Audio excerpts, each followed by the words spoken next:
Is he this gangster that behind the scenes is that him? Or is that Shout out to Wendy Williams. But tell me, man, why do you believe that Jay and Puffy is close, even though Jay's lawyer came out and said they're not? Because Jay-Z and Puff was given an assignment. I'm like a lightning rod because I'm attacking New York's finest. They're self-proclaimed king of New York. You know what I mean? Did you feel at any point that you was like betraying New York or Biggie by going to do that interview with Tupac at that time? His side of the story was like, how could I be mad at a whole coast? That don't even make sense. And I think Puff is probably one of the only persons that heard that interview. Angie can't say that nobody heard that interview, because it wasn't her ideal not to put it out. Tupac hit us with Hit 'Em Up, and that joint was cold. Plus, Puffy tryna see me weak, hearts I rip, Biggie Smalls and Junior Mafia, some more. We would take your turntables, you played Hit 'Em Up. That thing hurt to this day. Shakur. The name alone is enough to make the internet collapse under its own weight. But this week, the shockwaves have been nuclear.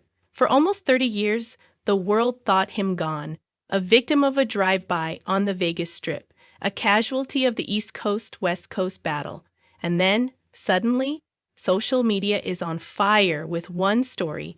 Shakur has returned, not merely seen in Havana with a cigar, not just another fuzzy nightclub picture. This time, the idea is that he has returned alive, enraged, and ready to destroy the twin empires of Jay-Z and Diddy. Hashtags like Shakur exposed Jay-Z and Diddy panics aren't simply trending, they're dominating the feed, exceeding even election scandals and celebrity divorces. The question everyone is asking is terrible in its simplicity.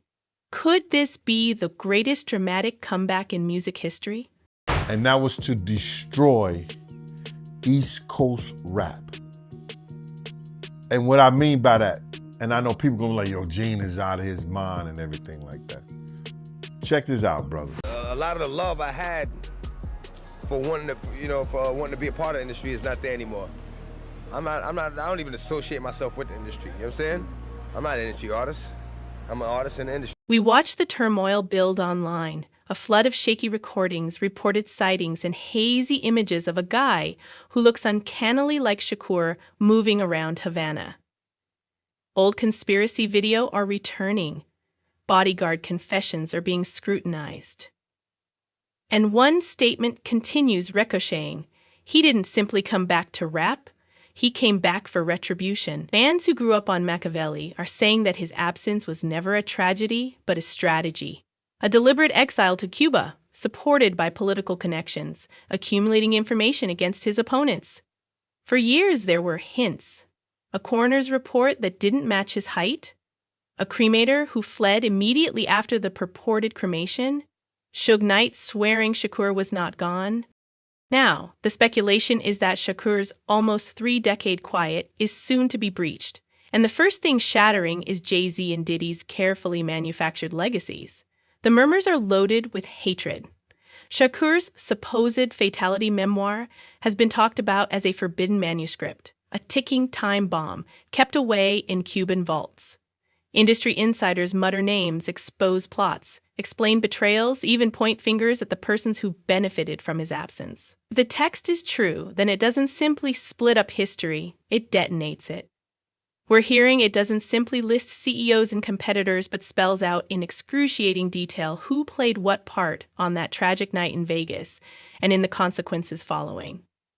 The strain is awful.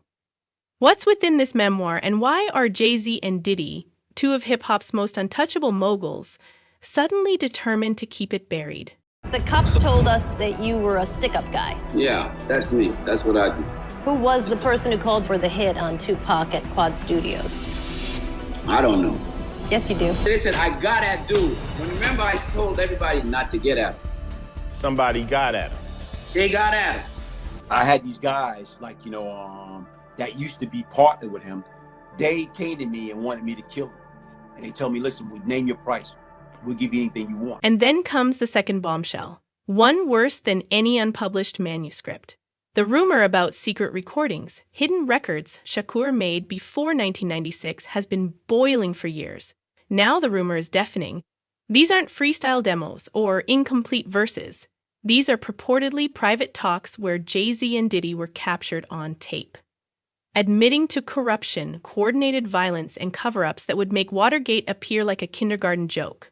If those videos exist, and if they surface, then everything they've created, the billion-dollar companies, the sports agency, the streaming empires, might disintegrate suddenly.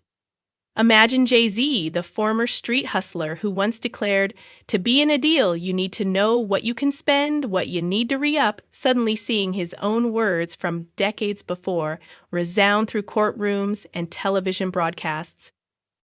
Imagine Diddy, already drowning in court files and publicity, being related not only to lurid parties but to the original sin of hip-hop's most haunting enigma. The timing is awful. Jay-Z's meticulously controlled transformation from crack-slinging youngster in Brooklyn's Marcy projects to chief visionary officer of a luxury green empire is being ripped apart. The guy who solemnly presented his herbal health business as an enterprise marked by decency, care, and consistency may soon find his history dragged back into the limelight. Not as a narrative of redemption, but as proof of a lengthy career lubricated with underhanded actions. And it isn't simply the business naysayers sharpening knives. 50 Cent, always quick to add fuel on the flames, criticized Jay-Z's commitment to Diddy, posting, "Friends to the end, Jay, are you still there?" While eluding explosives and intimidation techniques. Social media ate it up, a warning that friendship with Diddy is looking less like devotion and more like liability. So that's just competitive energy. Competitiveness. All right, so you and Diddy, you and Puff cool? No, I don't really rock with him okay, like that. damn, all right. I didn't know what that meant. Okay. All right, Well, you know, Locks got signed by that. Even though I bought the Locks to our riders, you know, they got signed. They were a safer group. You know, Puff signed them. And it was a blessing and a curse because they were sure they were happy about getting signed first, and they were on the Benjamins and shit was going. But they made them jiggy and put them in suits and made them write lyrics for them and took all that publishing and like, damn. I'm glad I didn't, you know, like. You keep that, and we went to, like, as soon as they got signed, D was like, "Yo, if you like the Locks, like X is like Big Dog, like those are the Puffs, like you love." Meanwhile, Diddy's business is falling under its own weight. Once the guy who called the shots at Bad Boy Records, he is now the man called out in federal indictments, accused of operating what prosecutors characterize as a criminal business, charged with racketeering, trafficking, and coercion. He's facing the type of testimony that makes even courtroom veterans flinch, and the case has only become worse. One crucial witness vanishes, another hesitates, yet still the storm clouds build. Lawyers speak of settlements, of NDAs for millions, of secret recordings from those famed freak-offs. And now, heaped on top of it all, is Shakur's claimed resurrection, pointing an accusing finger from beyond the shadows. If prosecutors already equate Diddy's world to Jeffrey Epstein's, what happens when Shakur himself is said to have preserved recordings demonstrating Diddy's role in violence, cover-ups, and worse? And then what's the stuff that's happening with Wendy Williams? Do you think this is all connection too? Of course. You got to go back to Brooklyn's finding. I was dead set against it. I was telling Jay, don't do it, don't do it, don't do it. And he was like, why? And I was just like, he's too strong. I said, but before we take over the world, we got to take over the West Coast. Before we take over the West Coast, we got to take over the East Coast. Before we take over the East Coast, we got to take over New York. Before we take over New York, you got to take over Brooklyn. And he owns all that. And I was like, this is not a whack. So I was just like, I was in fear that I was like, yo, you may come off like this little man. You understand? The theories intersect in a manner that makes the business shudder. Some TikTok theorists have gone further, linking Jay-Z, Diddy, and even Beyonce to a macabre pattern. The demises of Aaliyah, Left Eye, and Michael Jackson, all on the 25th of separate months. Is it chance or a coded ritual? Theories fly wildly that Beyonce's worship, like adulation at award shows, with Adele shattering trophies in her honor, is not just fans, but adherents to a covert network. The data is poor, but the virality is apparent, And when you combine it with murmurs about Shakur's cassettes, suddenly the inconceivable becomes feasible. After all, if Shakur faked his own escape, lived in Cuba under Castro's watch, and is now willing to divulge information, then who's to say the rest of the jigsaw pieces aren't connected? And the stress rises greater with every disclosed paper. In one surreptitiously taped police interview, Diddy's name was referenced 47 times in connection to Shakur's 1996 drive-by. Keefe D., the Southside figure currently awaiting trial, claimed Diddy allegedly offered millions for the skulls of both Shakur and Suge Knight. The narrative was disregarded as fabrication for years. But as prosecutors discreetly draw parallels between Diddy's trafficking case and Shakur's unsolved shooting, the dots start to converge in disturbing ways. It doesn't matter if the complete truth is never established in court. The court of public opinion is already deliberating, and it doesn't like what it sees. I think that they don't want, if they was in any of those freak-off tapes, if they played a part in any of those Diddy sessions, they don't want it to get out to the general public to make up their... Yeah, I think Pac was more upset that that word was getting back to him, that the people that did do this to him was affiliated one way or another with Biggie and them, whether they was extorting him or word got back that they was going to do this to Pac.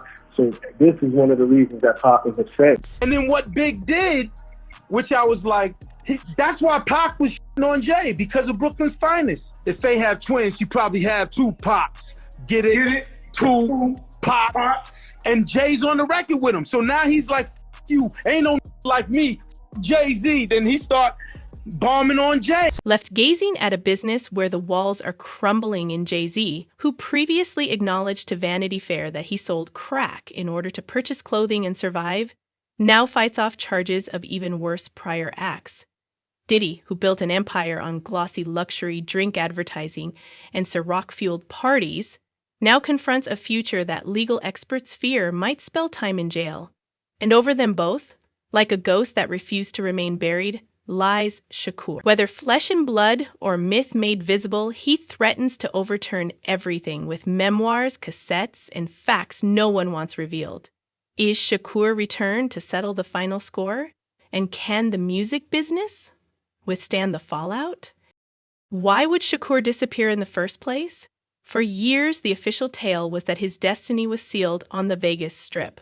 But many who've traced the trail claim that the so-called finale was nothing more than concealment. The murmurs stated influential people wanted him gone, and the only way out was to fake the departure and disappear into the shadows. Former security personnel have recalled accounts of late-night flights to the Caribbean, of Castro personally providing shelter in Havana, of body duplicates deployed to cement the illusion.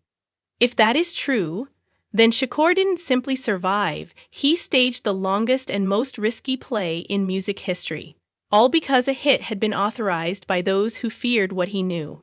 Was his absence a desperate attempt of self-preservation, or the first move in a battle that's just now nearing its climax? Out of potential, Jay was more quiet.